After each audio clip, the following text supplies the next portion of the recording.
Listen, he looks pissed. All right, he's going to do to you what he did to my ex-wife. All right, he's going to knock you up. He's going to break up your home. He's even going to steal your middle school science fair trophy. Hey, Milton, why? And Tampa, not to add insult to injury, but FEMA just announced that they have no money left to help you because they gave all the money to illegals in foreign countries. All right, and hey, Governor DeSantis, if you're watching this, I have a message for you. I have a great idea. Why don't you rename Florida Ukraine? Maybe then we'll get the funding that we need, all right? And that being said, I think I speak for every Floridian when I say, hey, President Zelensky, Milton, and whoever the hell wrote that freaking Baby Shark song, go f*** yourself. What is up, guys? Tyson Dela Cruz here. Thank you so much for rocking with me. The gaslighting continues from leftist media, but we ain't taking it no more. We are not taking it anymore, and it is not working. Leftist biased media is stating that Republicans said that they're lying about the FEMA funds going to migrants. But we know better. Shout out to everybody watching. Drop your comments down below. Smash the like button. And let's get into this collage video by Mr. Wesley Hunt.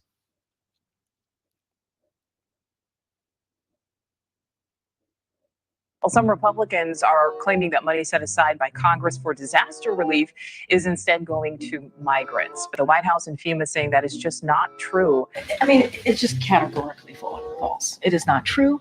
It is a false statement. FEMA says that money that was appropriated for Helene victims, they are not getting because instead that money is going to migrants. FEMA says that is not happening. The White House pushing back against those allegations, releasing a statement that says this, quote, "This is false. The disaster relief fund is specifically appropriated by Congress to..." FEMA spent all the hurricane relief money on immigrants. It's a lie. It's on Donald Trump supporters to not just swallow his lies whole. To put falsehoods aside, like the idea that FEMA funds are being redirected to migrants, which is just not true. Funding is also available through FEMA's Emergency Food and Shelter Program to support humanitarian relief for migrants. Also announced a competitive process for the second tranche of funds under the Shelter and Services Program. We are very focused on getting the dollars out the door as quickly as possible. So now the White House says that for those cities that they know are receiving an influx of migrants, there is somebody from FEMA, that federal emergency management agency, ready and willing to really help those cities when it comes to management of these influx of migrants, including reimbursing some of those cities. The federal government is sending money to cities and states caring for migrants. $1.1 million, $30 million, $8.6 million, $128 million. There you have it. It is coming directly.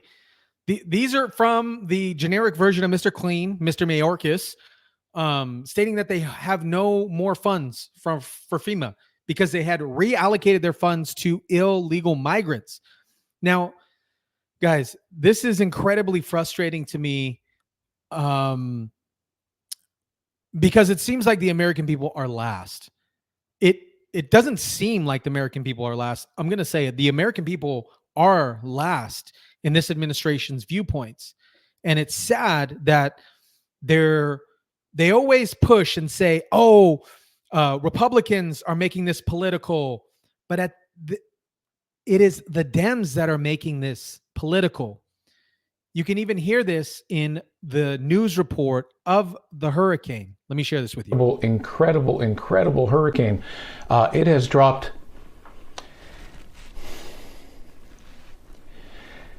50 millibars in 10 hours. I apologize. This is just horrific. Maximum sustained winds are 160 miles per hour, and it is just gaining strength in the Gulf of Mexico, where you can imagine the winds. I mean, the seas are just so incredibly hot, record hot, as you might imagine. You know what's driving that. I don't need to tell you. Global warming, climate change, leading to this and becoming an increasing threat for the Yucatan, including Mérida and Progreso and other areas there. Let's see if I can show you the latest. There's the Cat 5 information. Winds 160 miles per hour, moving east-southeast at 9 miles per hour. And on that track, you're going to notice that this system is going to come very, very close to the Yucatan. And the dirty side of this hurricane, folks, is on the right-hand side of its progress. So therefore, they're going to get the dirty side there. These communities, many of them, as you might imagine, many folks, in that area have just the very basics, nothing else but that. So it's going to be very tough. Now let's transition to Florida because even though it is expected to weaken on approach, it is so incredibly strong right now that you're going to find it very difficult for it to be nothing less than a major hurricane when it makes landfall in Florida. I personally, at least in my experience, I might be wrong. Let me know if I'm wrong, chat. But I have never seen a hurricane start in the Gulf and pick up speed and move towards a particular direction.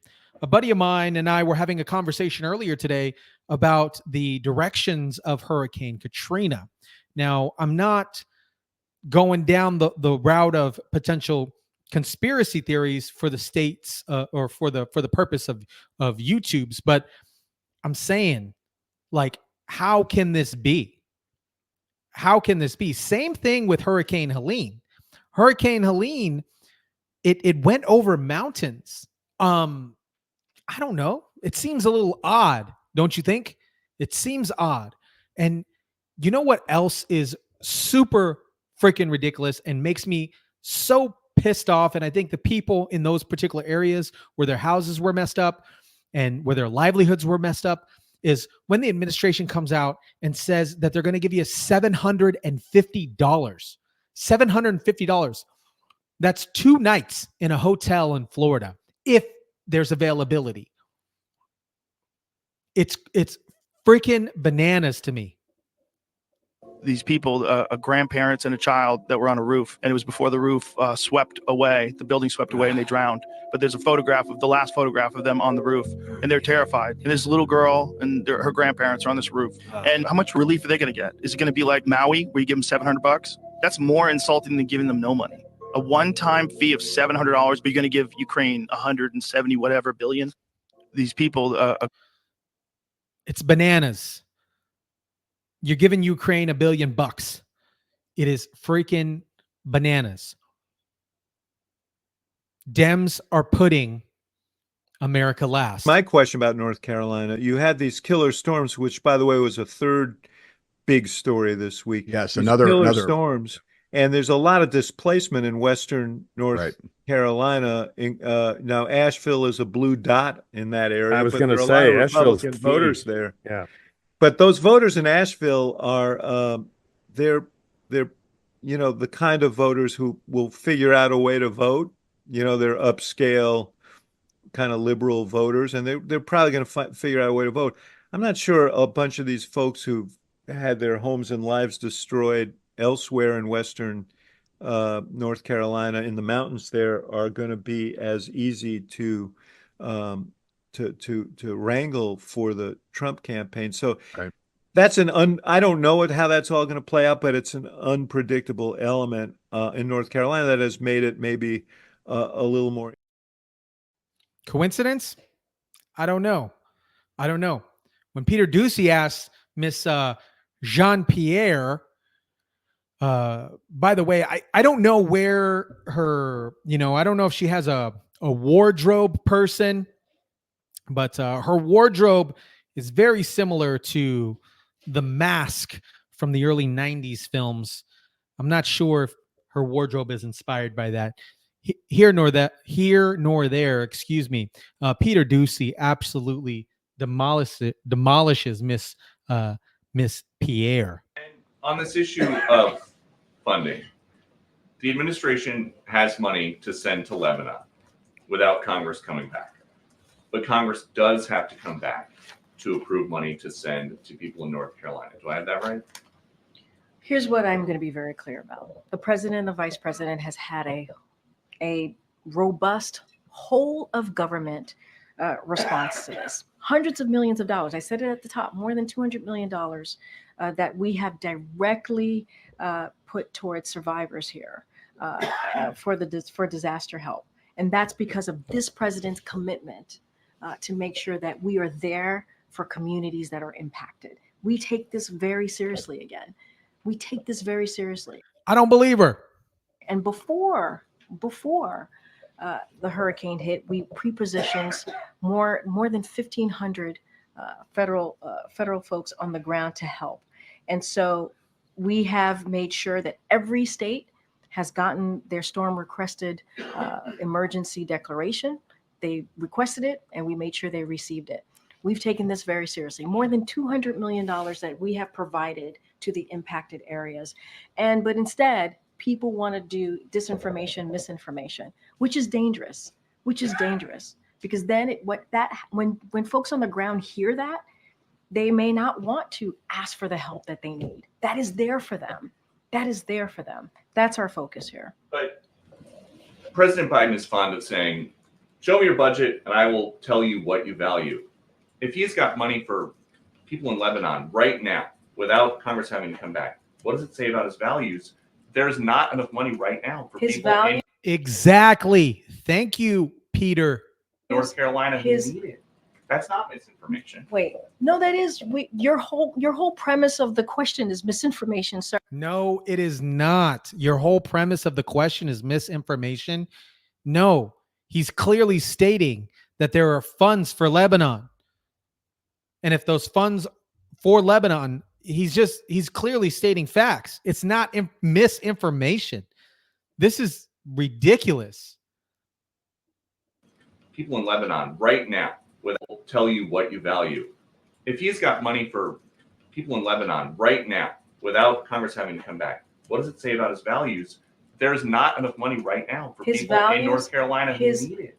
That's not misinformation. Wait, no, that is your whole premise of the question is misinformation, sir.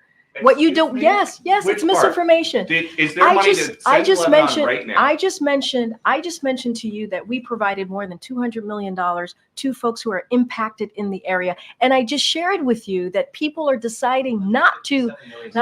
People are deciding not to. Letter to Congress that there's not enough money to help people We're in North talking Carolina. about the SBA disaster loan. That's Yes. money for people in North Carolina. And that's important, and people in North Carolina need that. Wait, this is nothing new. Peter, this is nothing new. Congress comes together, they provide money, millions of dollars for disaster relief. We're asking them to do the job that they have been doing for some time. From a letter that President They're Biden doing sent to for Johnson, some McConnell, time. Schumer, and Jeffries. The president's letter is not misinformation. Would you agree? No, the way you're asking me the question is misinformation. There is money that we are allocating to the impacted areas, and there's money there to help people who truly need it. There are survivors who need the funding, who need. Okay. Based on the information that I have received, not everybody can qualify for the $750. And the $750 is per household. That is ridiculous. And the other way that they have to apply for those funds is through internet connection. Some of these people don't even have cell connection. So how are they supposed to apply? Need the funding, and it's there. That you don't like misinformation. I said That's that very I actually said we have the money available to help survivors of Hurricane Helene and also Hurricane Milton. Now, there's going to be a shortfall, right? Because we don't know how bad it's Hurricane Milton is going to be, and so we're going to need additional funding. That's exactly what I just asked about. And you said it was No. misinformation. What you're asking me is why Congress needs to come back and do their job. That's what you're asking me. Congress needs to come back and do their job and provide extra assistance, extra funding to disaster relief fund. That's what Congress needs to do, and we're going to continue to urge that. You may not want that, but that's okay. That's what this president wants, and that's what the vice president wants. Thanks, everybody. Where did she get this suit, by the way? It looks 3 sizes too big. The shoulder pads are out to here. She looks absolutely ridiculous. I don't know who her wardrobe person is, but it is horrid. It is horrid. This This is ridiculous. Another thing that's ridiculous is Kamala Harris is stating that she called Ron DeSantis, and she's stating that Ron DeSantis denied her calls, which is a false statement. Governor DeSantis, NBC is reporting Governor DeSantis is ignoring your calls on hurricanes, resources, and help. How does that hurt the situation here? You know, moments of crisis, if nothing else, should really be the moment that anyone who calls themselves a leader says they're going to put politics aside and put the people first. People are in desperate need of support right now, and playing political games with this moment in these crisis situations, these are the height of emergency situations, is just utterly irresponsible, and it is selfish, and it is about political gamesmanship instead of doing the job that you took an oath to do, which is to put the people first. Saying you're not aware of that, and if so, how are you not aware of that? So Biden called me a couple days ago with Helene when I was on the helicopter. I didn't have any issues. They had helped us with what we've done. I'm not aware that he's tried to call since then. Certainly hasn't called my phone, so I don't know quite where they're getting that information. At the same time, we got the approvals that we need. If there's something else that we need, I'll hop on the phone very quickly, whether that's the FEMA administrator or the president, and we will press the case to be able to get approvals for what we need in Florida. But we have gotten approvals for everything that we've asked for. Code in this area?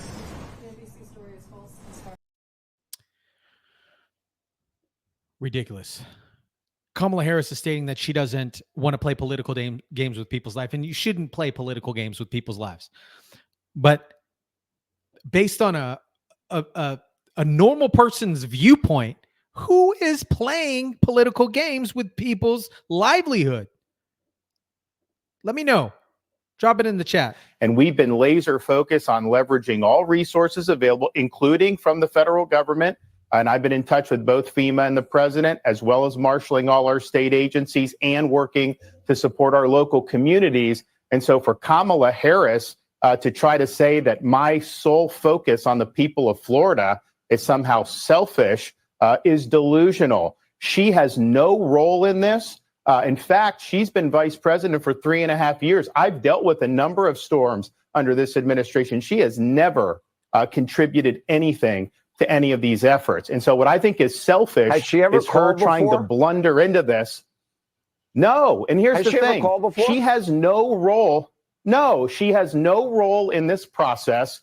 I'm in contact with the president of the United States. I'm in contact with FEMA director. I'm obviously managing all our state agencies. We're supporting all our local government. And I will say this, I've had storms under both President Trump and President Biden, and I've worked well with both of them. She's the first one who's trying to politicize the storm, and she's doing that just because of her campaign. She's trying to get some type of an edge. She knows she's doing poorly, and so she's playing these political games. I don't have time for political games. I've got people whose lives are on the line. I've got people whose homes and their possessions are on the line, and we are focused 100% on that mission. I'm not worried about playing her political games. And so she is being selfish by trying to blunder into this when we're working just fine.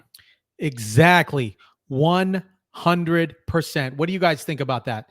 And I don't want to leave this on a negative note. I definitely don't want to leave this on a negative note. But I'm going to share, Kamala Harris talks a lot of game about being raised in the middle class, which we know she was not raised in the middle class. If you're following Candace Owens' story, we know that Kamala Harris was not middle class. Her mom was a doctor. Her father, a Marxist, commie. And here is Kamala Harris not knowing how to use a shovel. So how middle class are you? She doesn't even know how to use a shovel. Look at her.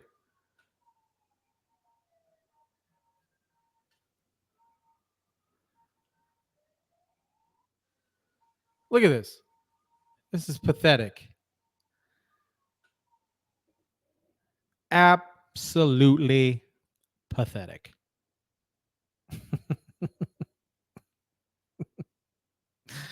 I want to see her use a shovel to actually help people. Going to Florida, going to Georgia to do a quick photo op, or going to the border to do a quick 20-minute photo op to say that you're doing something, you ain't doing nothing. It's like, being part of a group project and you're absent the entire time the group is doing the project. And then at the end, you ask, hey, does anybody need any help? And all you did was turn in the paper. You did nothing. Let me know what you guys think about this. Drop it in the comments down below. Smash the like button, share, subscribe. And as always, guys, I'll catch you on the next one.